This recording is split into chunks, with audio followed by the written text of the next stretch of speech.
real opportunity to win. Kind of weird being. I'll say this. Nothing works in this house. Yeah. Tell me about it. Is that a shot at me? Probably. Because for your information, I got a job. Really? What kind of job? Beads. Bees? Beads. Bees? Return from whence you came. So we might as well have a good time. Toga, toga, toga, toga, toga, toga, toga, toga.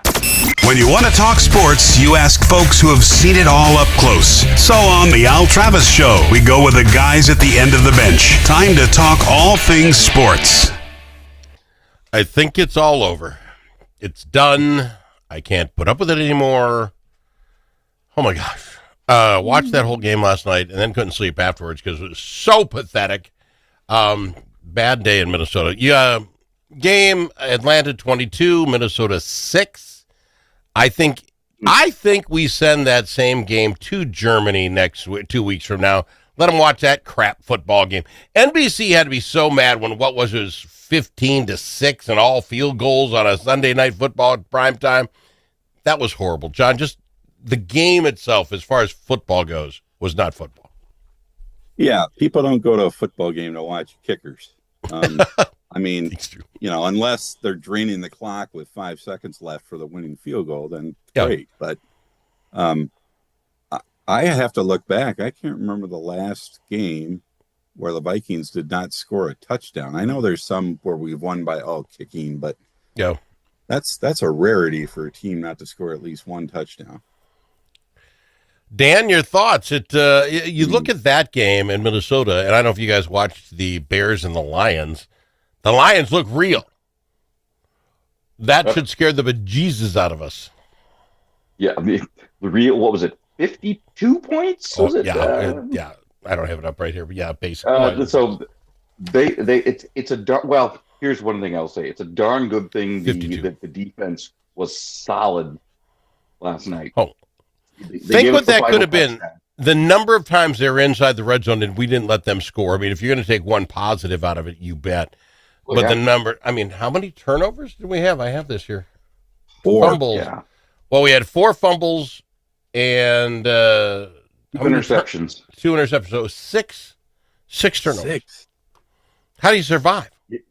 You cannot win an NFL game. You can't win a football game with 6 turnovers. It's the other thing I saw on it, looking at it this morning, you realize that being the stats guy, the advanced stats guy, expected points added per play, that was the lowest number in the Kevin O'Connell regime. So it's essentially how many points were likely to be added because of the outcome of a given play. So you are such a geek, Dan. Talk about over the top. Where do you find that stat? The prospective amount of points you might make on a given play. Seriously? Well, it's expected that you would add that play would add to points on a given throughout the history. You are scaring me, my friend. That's over the top geeky. What I will take is the passer rating. I don't know if you caught it. JJ had a pass rating like 39.8. Oh. It actually said if he just spiked the ball every time he threw it, if he just spiked it, he would have been higher. He would have had a higher point rate. He did worse by throwing the ball, all those interceptions. How is that possible? Yeah. And that's a normal stat, Dan. Your stat is weird. Oh my God.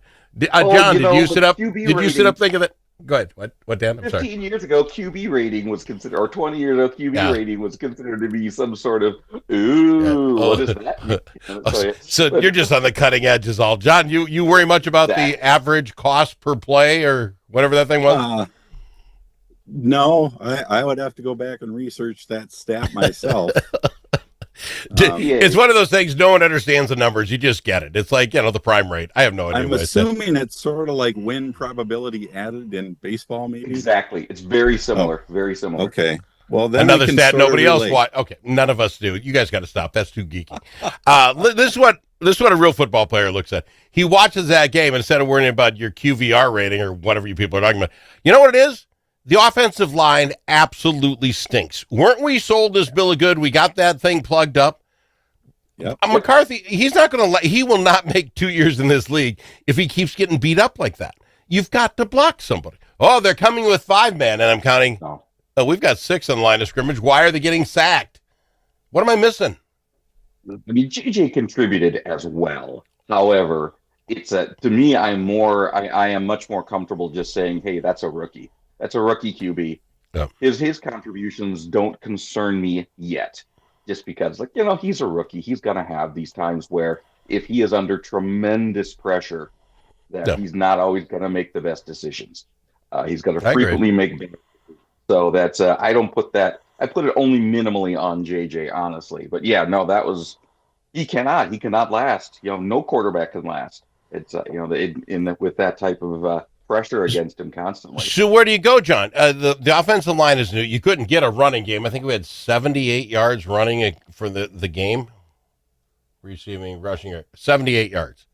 You don't get a running game, then your passing game isn't there. You couldn't get a running, and guess what? They were just stacking. I don't know how you fix this. There's a lot to dissect there. If Jones has a significant injury and hamstrings are always ugly, then I would expect the Vikings to go out and find somebody and get him on, because you have to have something to take the pressure off McCarthy having to throw all the time. And I agree with Dan. He's a rookie. He's going to have flashes of brilliance like last week, and then he's going to have moments of confusion where you're just like, what a dunderhead, come on. But I'd still pick him over Caleb Williams. Okay. And even though Penix outplayed him, I don't think that was all JJ's fault. That was a team thing. But he's had one good quarter in 8. How long does he get? Does he get to come back from Europe 5 games in and still having this kind of average and will be okay or not? At some point, do you have to go to Wentz and say, win us a ball game? If we come back, I'm sure they'll give him through Europe. But if we go 1-4, let's say, and our scoring is mostly field goals, they might have to make a change. Your thoughts, Dan? I mean, I'm not calling for his head. This poor kid got rocked last night.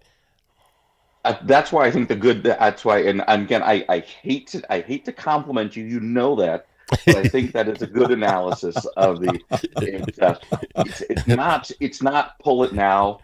It's not pull him now. It's how long do you give him? And that's it's way too early. But but yeah, I would say through Europe is probably a reasonable way to look at it. Say, if you can't show us more. You have to remember too. JJ. I mean, I'll sound like I'm defending him. I suppose I am, but he had a short week, and he missed a couple of days of practice because of the birth of his kid. Yeah, he shouldn't have done that. You want to be a pro football player, you let your wife take care of the baby at home, and you take care of business. I'm joking, people. I know I'm going to get emails. I don't care. I said, took the one for the team. You know what? Wow, look at the comments online. Here's the one bright spot is evidently the folks that do the taking care of the medical staff, they're getting an upgrade and going to get a double tent, because evidently there are times in the medical tent where people had to sit outside waiting for their turn to see the doctor, and they thought the magazines were quite old. So we're gonna pop that up. Going to get them a little nicer place to. Oh my God! They put a trap door in for the X-ray machine, so it can just come right. Bring it up. The field. How many guys went and got concussed yesterday? Outside, yeah, it was horrible. I don't know. When we get the list today, as far as who's in and who's out, because if they think you got a concussion, aren't you missing a couple games? I mean, isn't there something you have to miss so many games if you're concussed? The guys on the other team get one. I mean, isn't it 2 guys hitting? Well, see, that's it. If 2 guys get a concussion, you would think, but our guys get all knocked loopy. I don't know, but that was a revolving door in that medical tent, and I don't know what's left for Minnesota. We're going to have to see when they come out with the list, but that's enough from today. Hey, we got some Twins talk. Let's do that after the break, because I need to catch my breath. I'm not happy, guys. I'm sorry. What I saw yesterday, and here, just anecdotally, we start playing bad. We play bad to the half, but we're still in the game because it's like 9-6. We're all like, oh, we'll just keep doing that second half like we did last week. It just never showed. Mm-hmm. You wanted to be there. We wanted it. Nothing. We're back at this. I got them, John and Dan. Guys, at the end of the bench. When the stakes are high at the Minnesota Capitol, you need more than a lobbyist, you need a partner. At Momentum Advocacy, we bring nearly 90 years of combined experience in government relations, public affairs, and strategic communications. From nonprofits to national corporations, we help organizations navigate Minnesota's political landscape with integrity, insight, and results. Whether you need legislative champions or headlines, Momentum Advocacy delivers. For more, visit momentum-advocacy.com. Momentum Advocacy, your friends at the Capitol. Dust from livestock buildings can be harmful to your animals and to you. Coughing animals can lead to costly vet visits and other serious health problems. Now there's an environmentally safe solution for your dust problems. It's called DustLock. DustLock can control the dust all summer long with just one application. Protect your animals and your health with DustLock. Learn more at dustlock.com.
The Al Travis Show, the last place you can go and hear all sides. Respectful, thoughtful, and grateful. Well, put a nail in the coffin. The Minnesota Twins are done. They've been eliminated from any possibility of getting in the playoffs with a 6-4 10th inning loss to the Diamondbacks. Another series loss. I don't know. Ding dong, the witch is dead. You destroy a team, whatever it was a month ago, and even these kids that want to play, and we're getting hits. There's some life in the bats. You get to a point, and then you get to the end of the game. You can be up, and guess what? We don't have the pitching to save it at the end. Shaking your head, Dan. Am I lying here? Pitching wins ball games. We sold it out. What gets us back as fans next year? Well, I'm kind of shocked by your assessment that you're calling them dead now. I mean, yes, officially, but you got to get a certificate before you can bury them. You know what I'm saying? But we knew that. We knew the season was done a month ago. But it's hard to get. I mean, honestly, what will get the fan base engaged and excited for next season? I don't know. I mean, it's almost going to be another get to know you season. It's been a while. Yeah. It's going to be another get to know you season, but I mean, what are they going to do when the goodwill with the fans is so awful, is so low right now? You need more than just a quirky, hey, get to know the young fluffy guys. Hey, got a bobblehead. If they lose 90 games or whatever, you can only have so many Prince nights and that, so it's good for you. Now, John, let me ask you this. Are you able to get enough pitching in the offseason? There's enough trades and people looking. Could you restaff if you spent some money? Because we decimated everything down to the AAA level. So, I mean, we don't have the pitching, obviously. Can you get that in the offseason? Is that something that happens in baseball? Well, sure. I mean, other teams have opened up the checkbook and filled their staff, and there's enough players, starting pitchers and relief pitchers. But you have to sit there and ask yourself, we had a pretty good relief core, and we let it all go. So are the Pohlads going to suddenly turn around and say, well, our debt ratio is a lot better, we're going to go out and spend? I don't see it happening. And that's, you know, the problem is, like Dan pointed out, there's some really great young players to be sort of excited about. Okay, Buxton isn't young anymore, but I mean, he still has an outside chance to get 40 homers. Wallner has hit 20 homers. Clemens, look at that power on that guy. Now he needs to improve his other batting and some of his fielding, but if that guy played a whole season, he could be a 40 homer guy.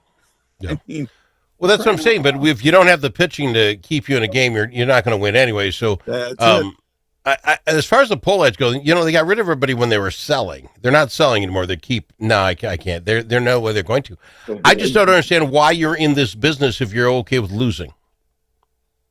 Why are you buying a sports franchise if losing is okay? It used to be that there was still enough, I won't say community goodwill, but goodwill within the business community to be able to say, hey, we own the Twins, let's make deals. You know, it was kind of the, but I can't imagine that that's even still holding off anymore. It's not that the rest of the Twin Cities business community is, oh, we love the Twins so much that we hate the Pohlads as much as you do. It's more of the, ooh, guys, you are becoming a tainted brand. See that? That's exactly it.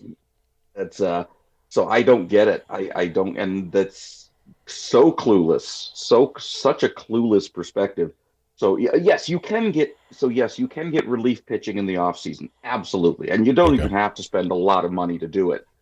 But lately I am less confident with the decisions that this front office is making every team looks for garbage heap relief pitchers, and a few of them always turn into good pitchers.